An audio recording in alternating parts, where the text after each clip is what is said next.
Doutora Rafaela Pecetto está na linha com a gente para a gente conversar sobre a saúde da mulher, porque no mês de maio ocorre o Dia Internacional pela Saúde da Mulher, né, doutora? Bom dia, bem-vinda à Band News FM.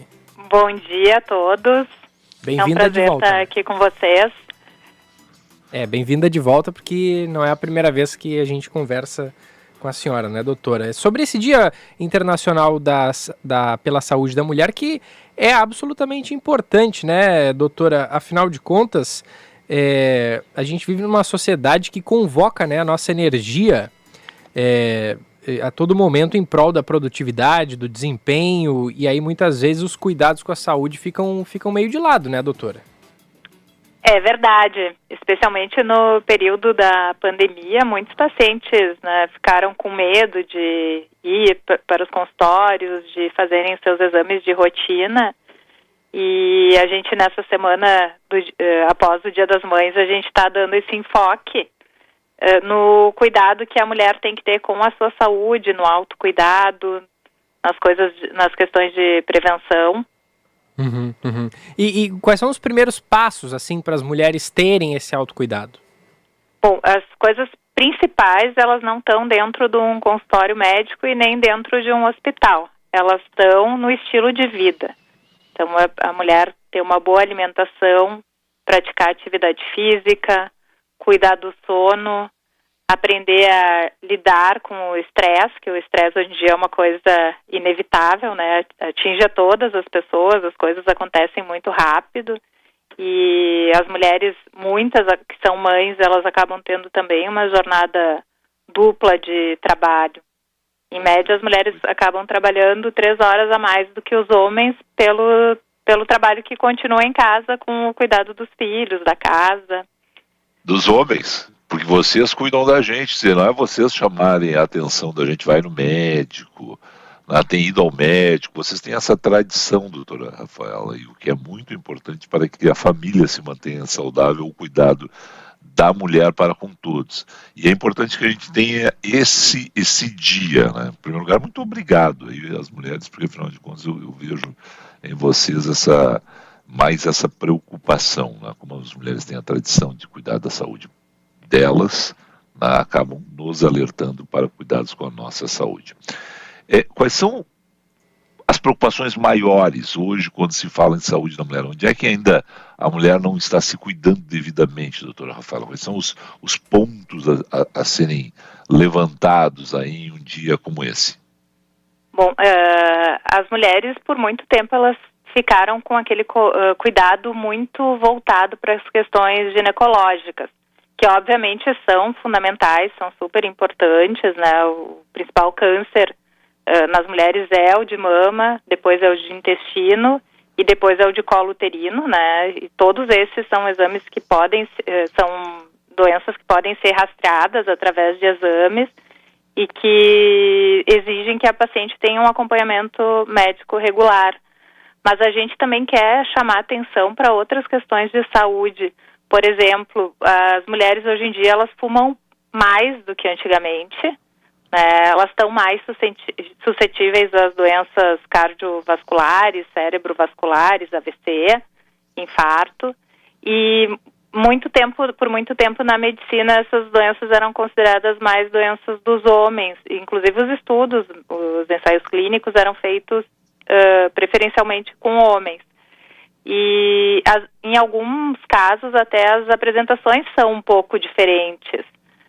Já se sabe assim que nos atendimentos de emergência, mulheres com síndrome coronariana aguda, com angina ou com infarto, elas são algumas vezes negligenciadas porque elas não apresentam necessariamente aquela dor torácica típica que vai levar o médico a fazer uma investigação ou que vai levar o paciente a procurar o atendimento. Às vezes as manifestações nas mulheres são um pouquinho diferentes. São diferentes, não é aquela recomendação que a gente tem no universo masculino da dor no braço esquerdo subindo, por exemplo, que é uma das tantas, né, recomendações. Na mulher se manifesta de forma diferente isso? A grande maioria vai ter a dor torácica típica, mas um percentual significativo pode apresentar, por exemplo, uma dor no estômago, pode apresentar dor na mandíbula ou dor no pescoço, pode apresentar uma dor nas costas, ou simplesmente um mal-estar com vertigem, tontura, sudorese. Então, em alguns casos, a apresentação não vai envolver aquela dor torácica clássica. Olha só. Interessante. Eu nunca tinha... Não me lembro, pelo menos, doutora, se algum dos médicos com quem eu já entrevistei muitos ao longo da minha tinha manifestado essa situação, dessa diferença e desses cuidados que mulheres e homens têm que ter de forma que não são iguais à situação, né? É interessante. Doutora, assim, é muito falado, virou costumeiro dizer, porque a mulher é guerreira, porque a mulher é batalhadora, porque ela dá conta de tudo, porque é uma super mulher, é uma heroína, e aí vai se criando, assim, um entendimento de que a mulher aguenta tudo, né, doutora? Só que, poxa vida, caramba, é um ser humano, precisa desse cuidado. Então, até que ponto é positivo a gente ficar dizendo que a mulher aguenta tudo, porque na verdade chega um momento de esgotamento, né, doutora? Não é assim, a gente não pode normalizar, né, doutora, porque que a mulher consegue dar conta de tudo sozinha, porque não é bem assim, né? Com certeza. A gente tem visto muitas pessoas com burnout, mas especialmente entre as mulheres. Com um esgotamento que não é só um cansaço, já é doença. Então, essas mulheres necessitam de um apoio psicológico também. E essa questão da mulher ser, assim, tão forte, super heroína, a que preço que isso acontece, né? A mulher acaba negligenciando coisas que são fundamentais para uma boa saúde.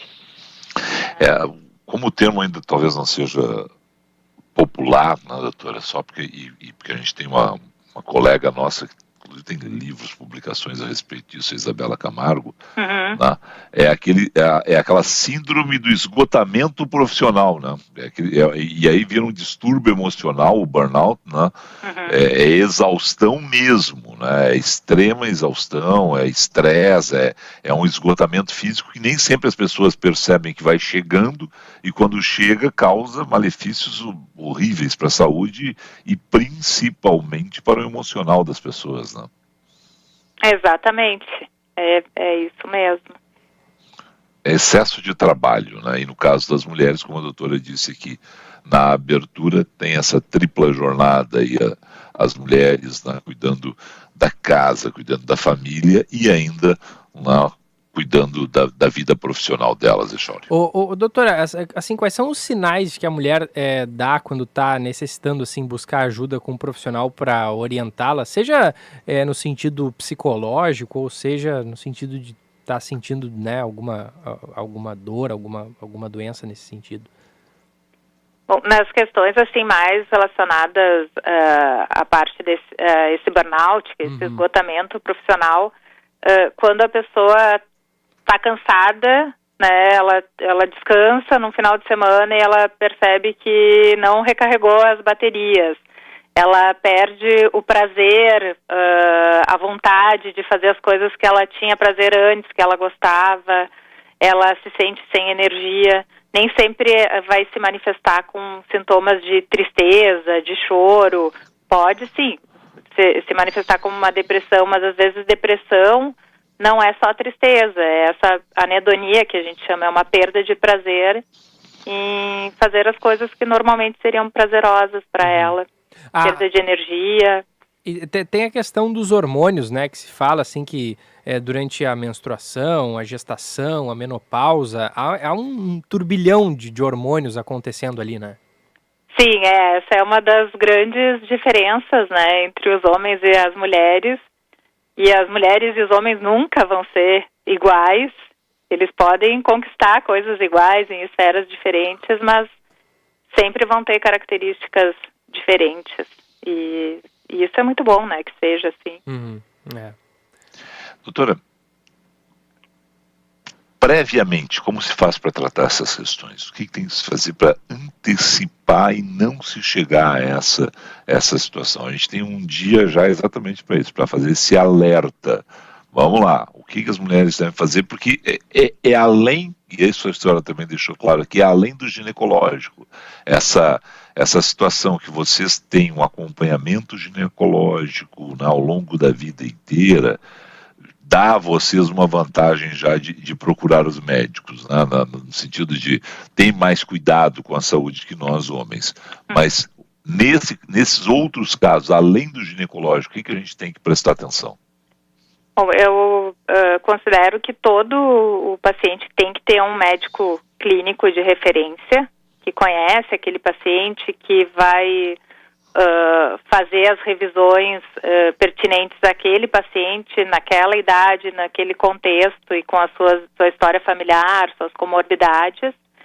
Esse acompanhamento clínico regular, que geralmente vai ser uma consulta anual. O acompanhamento ginecológico fundamental, tá? E através desses médicos o paciente vai ser sempre encaminhado para outras especialidades, caso necessário, e vai fazer os exames preventivos ou os exames de rastreio, de diagnóstico precoce de doenças. Além disso,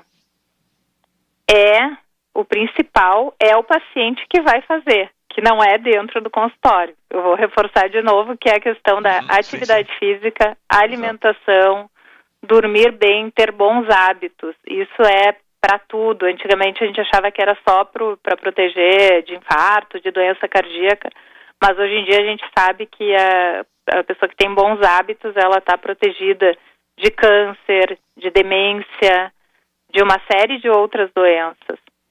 Ô, doutora, sobre a pílula anticoncepcional, quais são os riscos, assim? A gente sabe que aquilo ali é puro hormônio, né? E o que isso pode gerar, assim, de mais grave na saúde da mulher?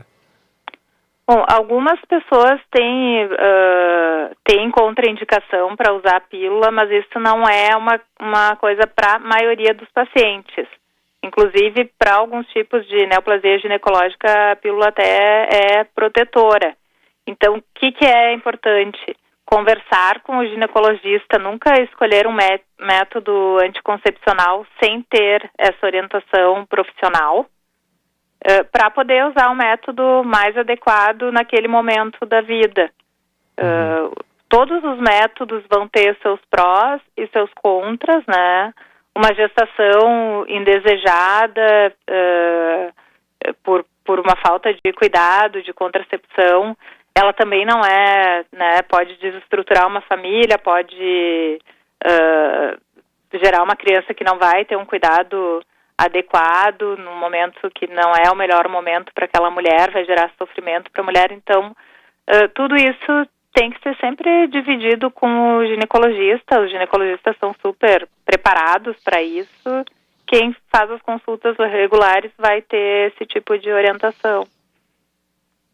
Perfeito.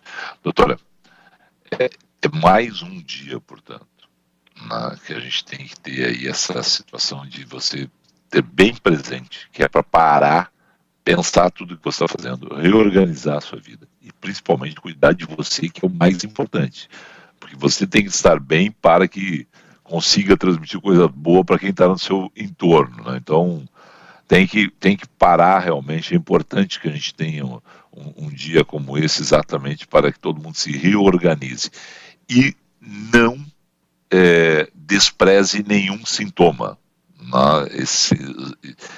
Os sintomas servem exatamente para a gente ter essa situação de, olha, alguma coisa está acontecendo, procura a doutora Rafaela, procura os outros especialistas, né? Fique alerta com a sua saúde, doutora. Isso mesmo. Doutora, a nossa ouvinte Neuza pergunta aqui quanto tempo dura a menopausa e os efeitos colaterais da menopausa, quanto tempo duram? Bom, a menopausa, a partir do momento que a mulher entra na menopausa, ela esse vai ser o período, a vida dela dali para frente vai estar dentro da menopausa, né? Os sintomas, eles são variados de pessoa para pessoa. Tem pessoas que não têm aqueles calorões, fogachos, mudanças de comportamento, muitas têm, e a duração, ela também é bem variável. Existe tratamento também, algumas vezes é com medicamentos antidepressivos, outras vezes é só com condutas comportamentais, e em outras, a reposição hormonal. Também isso sempre individualizado. Muito bem. Mas, assim, alguma questão, doutora, que a senhora considera relevante sobre a saúde da mulher que a gente acabou não lhe perguntando? Eu acho que sempre, hoje em dia que a gente recebe muita informação, a gente tem acesso a muita informação, sempre a gente tem que tentar se educar, buscar em fontes seguras, em sites oficiais, orientações de saúde, tá, para poder aplicar no dia a dia, além de conversar com os médicos, mas tem muita informação mesmo, e de qualidade na internet. E a mulher, ela é um vetor, como vocês falaram, ela dentro da família, ela é um vetor de saúde. Muitas vezes é ela que vai educar os filhos no autocuidado, ela vai ser um modelo, um espelho para os filhos dela.